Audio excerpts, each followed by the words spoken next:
ഇന്ന് വിഭൂതി ദിനമല്ലേ? എല്ലാവരും പള്ളിയിലൊക്കെ പോയി കുരിശെല്ലാം വരച്ച് കാണുമല്ലോ.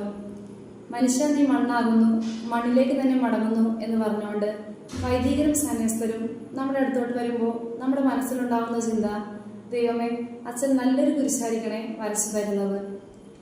അല്ലെങ്കിൽ ചിലപ്പോഴെങ്കിലും ചിലരെങ്കിലും പറയാറുണ്ട്, ചെറിയ കുരിശ് വരച്ചു തരണേ എന്ന്. ജീവിതത്തിലും ഇതുതന്നെയാണ് നമ്മളുടെ മനോഭാവം, കുരിശുകൾ എപ്പോഴും ചെറുതായിരിക്കണേ എന്ന്.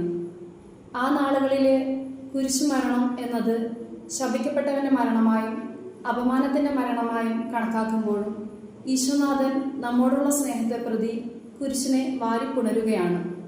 ഈശോനാഥൻ കുരിശിനെ വാരിപ്പുണർന്നത് വഴി കുരിശ് എന്നത് രക്ഷയുടെ അടയാളമായും കുരിശു മരണത്തിലൂടെ അവിടുന്ന് നമുക്ക് രക്ഷ പ്രദാനം ചെയ്യുകയാണ് ചെയ്യുന്നത്.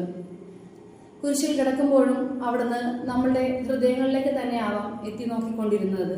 വിശുദ്ധമായ ദിനങ്ങളിലേക്ക് പ്രവേശിക്കുമ്പോൾ നമുക്ക് നമ്മുടെ കുരിശുകളെ സ്നേഹിക്കാനും അതിൻ്റെ മനോഹാരിതയെ കണ്ടെത്താനും ശ്രമിക്കാം.